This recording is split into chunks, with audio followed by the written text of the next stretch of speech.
Hello guys and welcome back to Veritas. Today we are going to be talking about complicated conflicts of Africa. Armed conflicts in Africa have caused enormous loss of human life, collapse of socio-economic systems, degradation of health and education services, and so much more.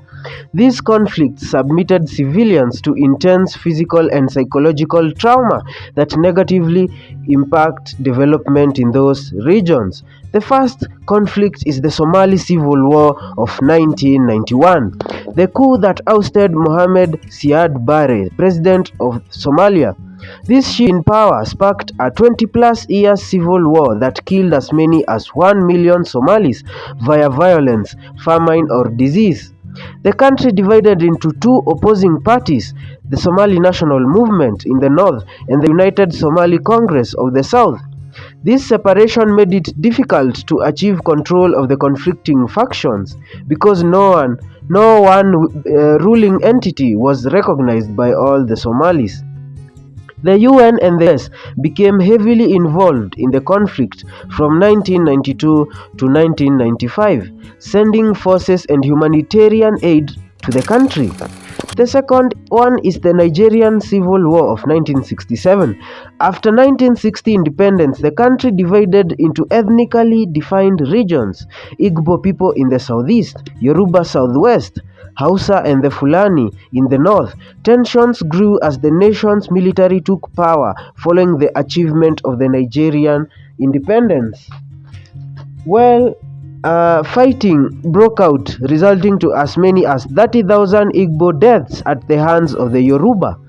On May 1967, Colonel Emeka Ojukwu seceded the Igbo territory, declaring it Biafra with the Great Britain's help.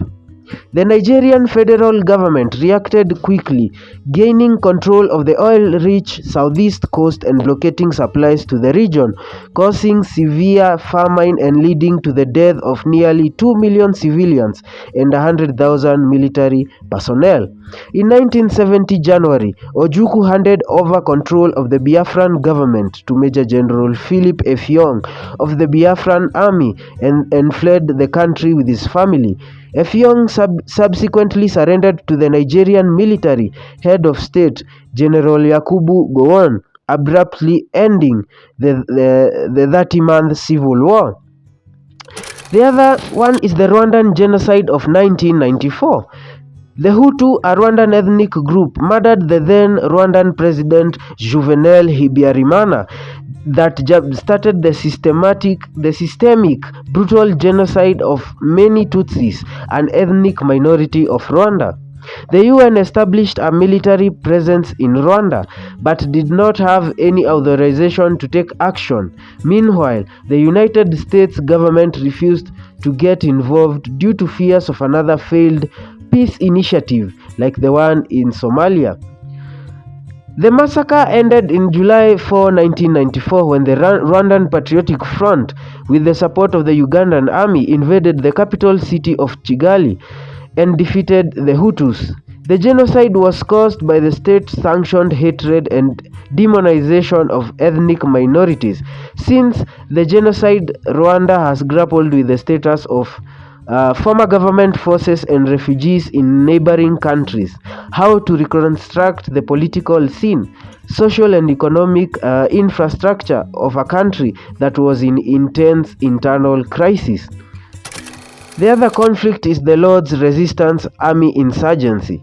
This is an armed group led by Joseph Kony, which is responsible for the longest-running rebel upheaval in Uganda and its neighboring countries, resulting in the displacement of nearly 2 million people and the deaths of thousands. It originated in 1987, rebelling against President Yoweri Museveni's leadership in Uganda. Kony dubbed himself a spiritual leader and the liberator of the Acholi people of northern Uganda. Since then, Kony and his regime have become notorious for abducting and forcibly recruiting children into his outfit as soldiers and sex slaves. The other conflict is the Eritrean-Ethiopian War of 1998. The 2-year war between the neighboring countries of Eritrea and Ethiopia was triggered over a border dispute and claimed approximately 80,000 lives. The conflict began on May 6, 1998, when military police from both sides exchanged fire in rural areas near the disputed border and ended in the year 2000 between May and June, after negotiations and ceasefire agreement called in Algiers. The war was classified as a border war, and parties who negotiated the treaty took a purely legal stance at resolving the conflict, which left both sides unsatisfied and failed to ease tensions between the two countries. These are some of the examples of conflicts that helped shape Thank you very much, the past guys, of for Africa. tuning in and watching and subscribing and liking and commenting. Continue sharing, continue subscribing. Thank you very much, and looking forward to the next video. I hope you are looking forward for the next video, and share with your friends, share with everyone, like, subscribe and comment. Thank you very much for watching Veritas.